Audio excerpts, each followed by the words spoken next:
आज हमारे राजस्थान के जो एनएसयूआई के अध्यक्ष थे उनको पार्टी ने एनएसयूआई का राष्ट्रीय अध्यक्ष बनाया है। उनका शपथ ग्रहण आज है। मैं उसमें कार्यक्रम में शामिल हुआ हूं और मैं बहुत बधाई देना चाहता हूं कि एनएसयूआई में पहली बार राजस्थान के युवा को मौका मिला है राष्ट्रीय अध्यक्ष बनने का। और विनोद जाखड़ जी ने हमेशा संघर्ष कर छात्रों की बात को रखा, मजबूती से रखा। तमाम बाधाओं के बावजूद, तमाम ताकत उनके खिलाफ लगाई गई, लेकिन संघर्ष जारी रखा और आज उनको राष्ट्रीय अध्यक्ष बनाया है। मैं खड़गे साहब को, राहुल गांधी जी को और एनएसयूआई के प्रभारी महोदय कन्हैया कुमार जी को बहुत धन्यवाद देता हूं कि विनोद जैसे नौजवान लड़के को आज पूरे देश की कमान संभाली है।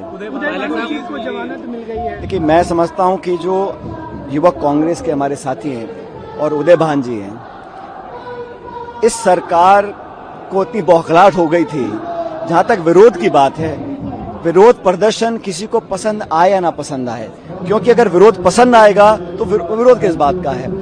आपकी कुछ भी राय हो, लेकिन जिस प्रकार की धारा लगाने की बात की गई, जिस प्रकार से पुलिस ने डिटेन किया, और उदय भान मौजूद भी नहीं थे, 5-6 लड़के टी शर्ट लगाकर देश की आंतरिक सुरक्षा को कैसे चुनौती दे सकते हैं। तो ये बहुत उनका एक घबराहट वाला कदम था। दमन और ताकत की राजनीति से विरोधियों की आवाज को दबाना ये बड़ा गलत है। और आप सब जानते हैं, देश और दुनिया में जब भी कभी बड़ा इवेंट होता है, चाहे वो G20 समिट हो, चाहे वो क्लाइमेट चेंज की मीटिंग्स हो, चाहे वो G77 का प्रदर्शन, कहीं पर भी देखा हो, दुनिया की बड़ी राजधानियों में हमेशा विरोध होता है, बल्कि आक्रामक विरोध होता है। ये एक विरोध अगर किया था, इतना नापसंद आ गया कि उनको आपने जेल बंद रखा और ये दिखा दिया कि इतनी बड़ी भारत सरकार 4-5-6 युवक कांग्रेस के साथियों के विरोध से इतनी घबरा जाती है।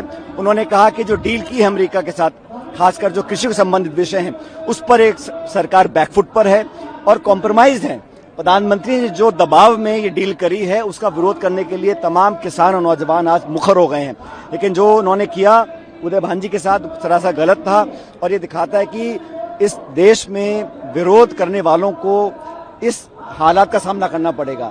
एक उदाहरण बनाने के लिए उदय भान को अरेस्ट किया गया और कल उनको रात को बेल मिली है। लेकिन मैं समझता हूं ये जो असहनशीलता है, ये दबाव की राजनीति, विरोधी विचार रखने वालों को कुचलना, ये सरकार की मानसिकता बन गई है। मैं इसके विरोध में हूं। पूरे देश में हम आंदोलन कर रहे हैं। राहुल गांधी जी लगातार मीटिंग कर रहे हैं, वो भोपाल में थे, आज पंजाब जा रहे हैं। जो किसानों के साथ व्यवहार किया सरकार ने, किसान माफ नहीं करेगा। इस डील में भारत के इंटरेस्ट को दरकिनार कर अमेरिका के लिए पूरे बाजार हमने खोल दिए। वो देंगे 0 टैरिफ, हम देंगे 18%। हम कैसे कम्पीट कर पाएंगे? हमारे सोयाबीन के, कपास के, मक्का के किसानों के जो हाल हैं, आने वाले भविष्य में उनको बहुत दिक्कत का सामना करना पड़ेगा। इसलिए हमारा विरोध जारी रहेगा। और सरकार ने जैसे पहले भूमि अधिग्रहण कानून पर संशोधन लेकर आए, वापस करना पड़ा, 3 काले कानून लेकर आए, वापस करना पड़ा। इस बार भी किसानों के साथ जो धोखा किया है, उसको देश बर्दाश्त नहीं करेगा। कांग्रेस पार्टी पूरे देश में बहुत बड़ा हम लोग आयोजन करेंगे जगह जगहों पर और सरकार पे दबाव बनाएंगे, अपने हाथ वापस खींचे।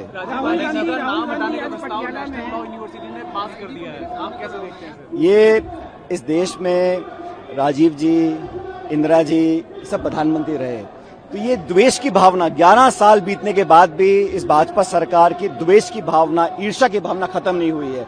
और कहीं ना कहीं वो जानबूझ के इस प्रकार से नाम बदलकर एक संदेश देना चाहते हैं। लेकिन राजीव जी ने जो काम देश में किए, युवाओं के लिए जो नए रास्ते खोले, उसको इतिहास भुला नहीं पाएगा। ये इतिहास मिटाने की कोशिश भी करेंगे तो राजीव गांधी जी, इंदिरा गांधी का नाम कोई मिटा नहीं सकता।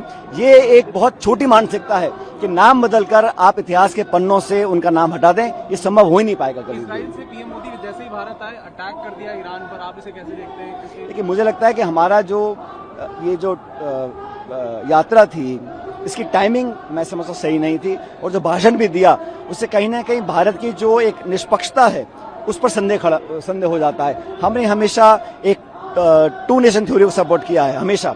और इस बार हम लोग जाके अपनी विदेश नीति को भी कहीं ना कहीं कॉम्प्रोमाइज कर रहे हैं। विदेश नीति बनती है राष्ट्र हितों को देखकर, वो व्यक्तिगत छवि बनाने का माध्यम नहीं होता।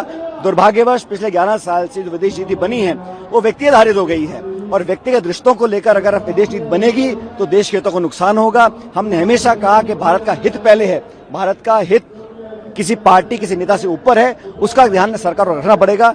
सरकार ने अपनी इमेज बनाने के लिए, व्यक्तिगत संबंधों को बेहतर बनाने के लिए कई बार भारत की विदेश नीति को कॉम्प्रोमाइज किया है। मैं इसका बहुत विरोध करता हूँ। पायलट साहब, क्या राजस्थान में आपका कांग्रेस और ज्यादा मजबूत होगी विनोद जाखड़ के आने से यहाँ पर? निश्चित रूप से कांग्रेस हमेशा से मजबूत रही है। आने वाले जो हमारे 5 राज्यों के चुनाव हैं, केरल, तमिलनाडु, पुडुचेरी, वेस्ट बंगाल, हर जगह युवाओं को अच्छा संदेश जाएगा। और जैसे मैंने कहा, विनोद जाखड़ एक दलित परिवार से आते हैं और उन्होंने वो जेल भी गए, संघर्ष भी किया। पुलिस ने बहुत सारे केस उनके ऊपर रखे क्योंकि विरोध करते थे। भाजपा के लोगों का जो एक कैप्चर करना चाहते हैं वो यूनिवर्सिटीज को, कॉलेजेस को, इंस्टीट्यूशंस को, उसके विरोध उन्होंने संघर्ष किया।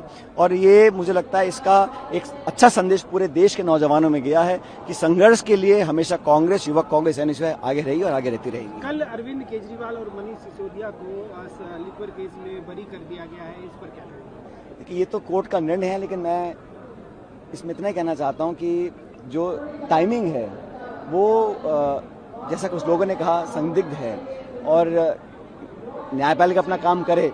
लेकिन ये बात भी सही है कि खुद अरविंद केजरीवाल साहब ने, जैसा आज वो कल कह रहे थे, मेरे पे झूठे आरोप लगाए थे। जब वो विपक्ष में थे उन्होंने बहुत सारे नेताओं पे आरोप लगाए थे, चाहे शीला जी हों, मनमोहन सिंह जी हों। आज वो दुनिया में नहीं है तो उनको तो बरी करने का समय नहीं मिलेगा। आप बरी हो गए, आप खुशी मना रहे हैं, लेकिन आपने जिनको आरोपी